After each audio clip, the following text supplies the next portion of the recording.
So I would like to open today with a story from this past weekend, which took place on a beach in Florida. Maybe you saw this story in the Washington Post by Katie Metler. It was a Saturday afternoon, July 8th at Panama City Beach. And two young boys, age 8 and 11, were out in the water on boogie boards, not too far from their parents, when they were both caught in a rip current. A rip current is a narrow channel of water that forms inside the ocean, almost like a separate river inside the ocean, and it flows rapidly away from the beach, pulling everything in its path back out to sea. They can be hard to spot, and they are very dangerous, even deadly, even to experienced swimmers. And the two boys caught in the current were being separated from their parents by the water, and they were being carried further and further away from shore. A young couple nearby, two young women on vacation, realized the situation that the boys were in, and they went to help them, and they were quickly trapped themselves. The situation quickly escalated. The boys' family, their mother, father, nephew, and grandmother, each made their own rescue attempt, and in quick succession, all four of them were trapped, and then two more strangers nearby. In all, 10 people were caught up in the deadly riptide. There was no lifeguard on the beach. There was no rescue equipment. By the time law enforcement was made aware of the situation, the people had been struggling for upwards of a half an hour. A rescue boat was summoned, but in the meantime, they were drowning. By now, a crowd of onlookers had gathered on the beach, watching helplessly. They could hear the cries of the 10 people trapped far offshore, but they knew that help would not come soon enough. That was when a woman named Jessica Simpson called out to people on the beach to form a human chain. Those people are not drowning today, she thought. We are going to get them out. So one by one, the people on the beach, total strangers, some of whom could not even swim, joined hands, linked arms, and began to form a human lifeline reaching out into the water. And there it is. More than 80 people joined in, extending further and further out until they were near enough to the trapped people that Jessica and her husband Derek, who were strong, experienced swimmers and had boards, they could bridge the gap. And that was a very dangerous thing to do, to willingly enter into a riptide. But with help from other people, they were able to ferry the by now exhausted, barely conscious, half-alive victims over to that human chain, who then passed the people bodily, person by person, down the entire length of the chain, back to the safety of the beach. All 10 people trapped in that deadly current survived July 8th, 2017. Thanks to 80 strangers who were determined that they should live, who linked arms, and who made a difference. Who is my neighbor? The man in the story asked Jesus, and he was looking for a loophole to the ethical commandments of Judaism, his own religion, as expressed in Leviticus, which told him to love his neighbor as himself. And he was looking for an escape clause. Or at least he was looking for the well-defined boundary of what love asks for us, because surely love my neighbor as myself is a lot. So who is my neighbor? And Jesus, as he was wont to do, turned the question right back around on the questioner. Who was the neighbor to the bruised and battered traveler, he asks. And the man answered, the one who showed mercy, the one who showed love, the one who extended a human lifeline. Go and do likewise, said Jesus. His point being, as the Reverend Robin Bartlett has summarized it, our job is not to ask, who is my neighbor? Our job is to be a neighbor. So this summer we are reviewing the 6 sources of our living tradition of Unitarian Universalism. We've already talked about the first 3 sources, the direct experience of transcending wonder, words and deeds of prophetic people, and wisdom from the world's religions. And today we are discussing our fourth source, which is a quote, Jewish and Christian teachings which call us to respond to God's love by loving our neighbors as ourselves. I'll read that again. Jewish and Christian teachings which call us to respond to God's love by loving our neighbors as ourselves. Now we come by our fourth source very honestly because Unitarian Universalism as a religious movement, of course, historically developed out of Christianity. We began our long, strange journey as two separate sects of Protestantism, as Unitarian Christians who believed that Jesus, whoever he was not God, and as Universalist Christians who believed that eventually, ultimately, everyone is brought into God's loving embrace in heaven and no one is cast out into hell. Although ideologically distinct, both the Unitarians and the Universalists had strong traditions respecting intellectual freedom, the freedom of conscience, the results of science. Both rejected creeds and demands for religious orthodoxy. Both found expression of their faith in working to make the world a better place, in fighting against slavery, and then for women's rights and civil rights, humane treatment for children and prisoners and animals, and for economic justice and human dignity. And then as it happened theologically, a lot of Unitarians were also Universalists, and a lot of Universalists were also Unitarians. And as we discussed in last week's sermon, over the course of the late 19th and early 20th century, both movements broadened their conception of who they were to encompass many people who did not identify as Christian, but still wanted in on this reason, freedom, peace, love, and justice thing that we had going on. The first minister who had himself ordained as a Unitarian, but not a Christian, was in 1870. And that raised a lot of eyebrows back in 1870. And that started a lot of conversations.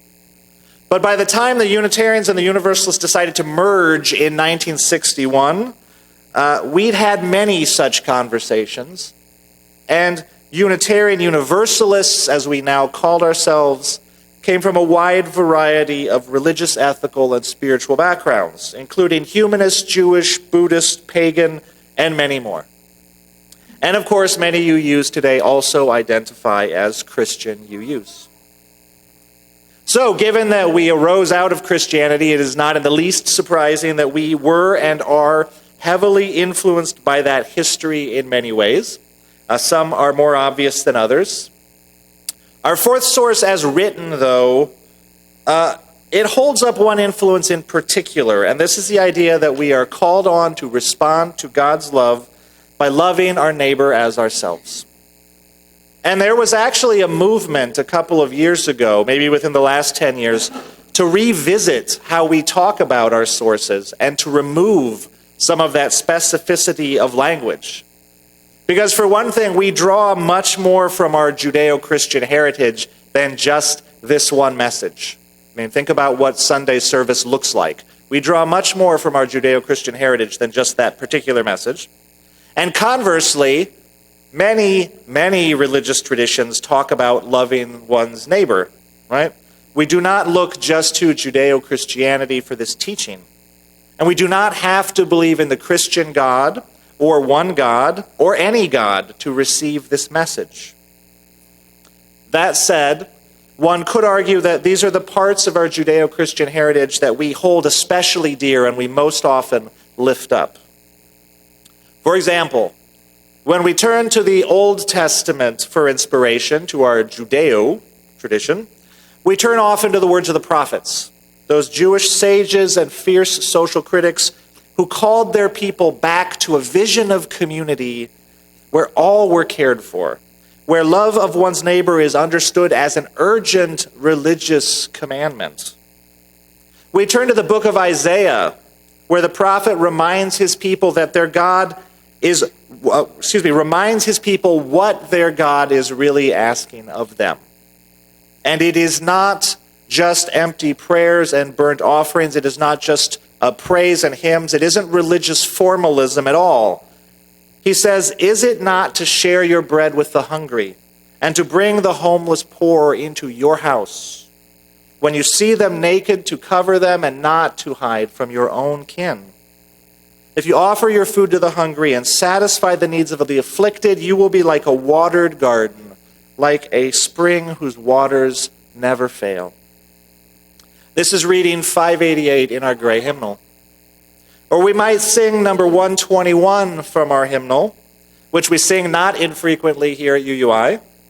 And this hymn blends the words of the prophet Isaiah and the prophet Amos, and lifts up our aspirations to build a land where the broken are held and healed, and where the captives are freed, where those who mourn are comforted, and in the immortal words of Amos, where justice rolls down like waters and peace like a mighty stream.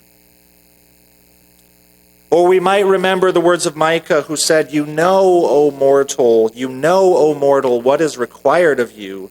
It is to do justice, to love kindness, and to walk humbly with your God. So the Jewish tradition of the prophets, which we turn to so often as Unitarian Universalists, reminds us that our first principle of inherent worth and dignity points us inevitably towards our second principle of justice, equity, and compassion in human relations. They remind us that in the words of Cornel West, justice is what love looks like in public. And they remind us that our highest vision of the holy or the sacred or the good, whatever words we use for that vision to which we are faithful, just as we are faithful, it will find its expression in humble acts like kindness, like feeding the hungry, like sheltering the homeless, like seeing our neighbor in those around us, and in choosing not to hide from our own kin, but in being a neighbor to those in need. And as it happens, we are all in need. At this year's General Assembly in New Orleans, our keynote speaker, Brian Stevenson, reminded us of this truth. He said, there is no wholeness outside of our reciprocal humanity. We need one another to be whole. We need one another to be fully human. Stevenson is the founder and director of the Equal Justice Initiative, which advocates for people in the prison system. And Stevenson and his team have won major legal victories exonerating innocent people on death row and fighting unjust sentences, particularly for children who are being tried as adults. And it is difficult and heartbreaking work. And this is a man who has seen more than his share of brokenness. He has encountered the many ways in which our society fails its most vulnerable people, and he has seen the human consequences of that failure. And Stevenson's challenge to us was not to shrink away from this brokenness, not to step back from the pain of the world, but to step closer, to lean into it. He said, if we really want to create the world that we are dreaming about, if we want to create the beloved community that we believe can be, then we have to get proximate to the world as it is. Those were his words. If we wish to fight oppression, we must get proximate to the victims of oppressive systems. If we wish to alleviate suffering, we must get proximate to those who suffer.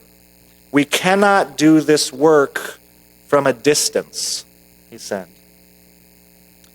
Now, Jesus, as a healer and a teacher, was someone who understood how to get proximate. He did not deliver his message from a distance, either a literal distance or from the metaphorical distance of his social position as a teacher. He went among the people. He allowed them to touch him, and he laid his hands directly on their bodies, sometimes in violation of religious laws of his day about purity, because you didn't necessarily touch a leper or a sinner or someone who was ritually impure, because by doing so you risked becoming impure yourself. But Jesus did those things. He went among the people and he laid his hands on them without fear. And he not only went among thieves and prostitutes and beggars and tax collectors, he broke bread with them. He invited them to his table. He challenged his people's understanding, and he challenges our understanding of what it means to love our neighbor. It is easy, Jesus said, to love those who love us. It is easy to love those who are near and familiar to us. It is easy to love those who share all of our values, and it is easy to love those who make our life richer, better, happier. But we are not called on to only do easy things. And it is not just these people who are worthy of love. Our Universalist tradition, which has been so powerfully informed by Jesus' practice of radical welcome, challenges us to imagine a love so big, so expansive, so powerful and transformative that it is capable of holding all people in its embrace.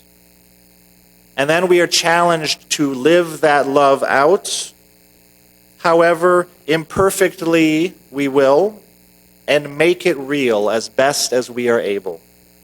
Our theologies may differ. We may believe that this love is ultimately from God, or is of God, or is God. Or we may believe that this love is purely terrestrial in origin, that this love is a product of the human heart welded to the human imagination. But as humanists, we believe that wherever this love ultimately comes from, it finds its expression in us and through us. Love speaks because we give it voice. Love lifts us all up precisely when and as much as we are willing to be its hands. Love saves lives because we have formed a human lifeline with our hearts and minds and sometimes with our bodies. Imagining a love this big is not easy. Making it real is not easy either. But this is what we as Unitarian Universalists are called to do, and this is our covenant.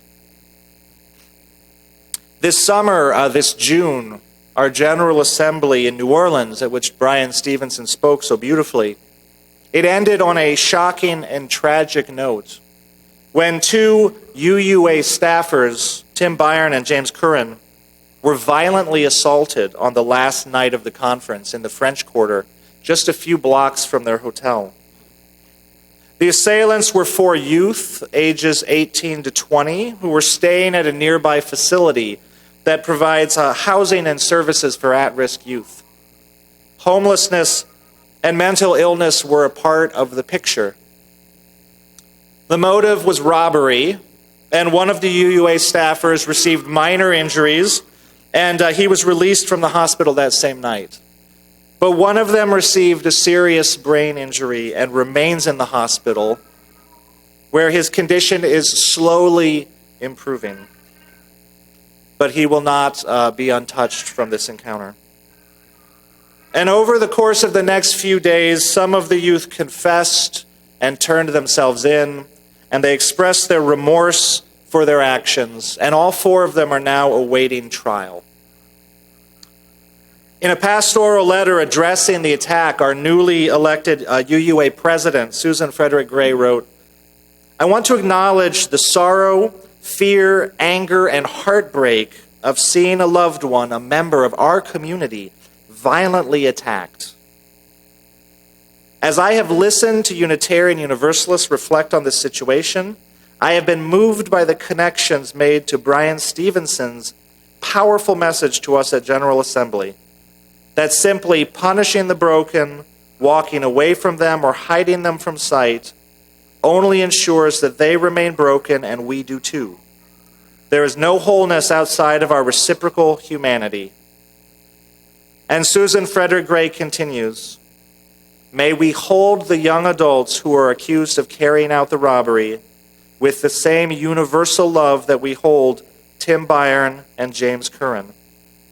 These are our Unitarian Universalist values, calling us to live in the reality of the heartbreak of our world while remembering that no one is outside the circle of love.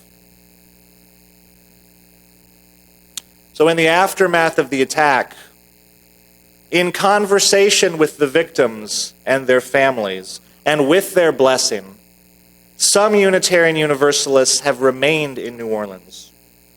And they've remained in New Orleans because they are attending court hearings, and they're advocating for a restorative justice process that will recognize the full humanity of these 4 youth who carried out the robbery.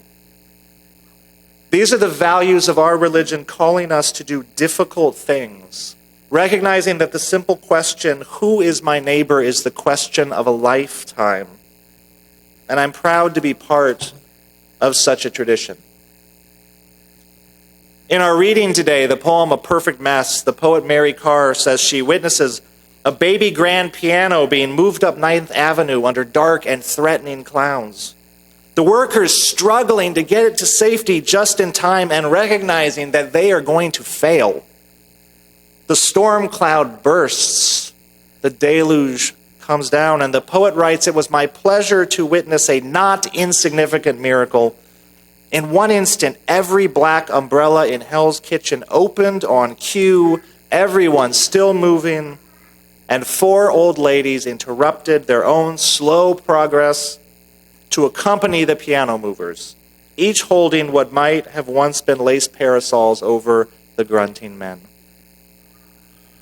We are all out in the storm, and we all have the capacity to be a sheltering umbrella to one another. It is the not insignificant miracle of our humanity. It is the miracle of our capacity for love. A miracle that happens in proximity, when strangers become neighbors, even if only for a moment. May we be neighbors to one another, and neighbors even to the stranger, inspired by our faith to live into our difficult and beautiful vision of a world made whole by a love so big that no one in the end is outside the circle. May it be so, and amen.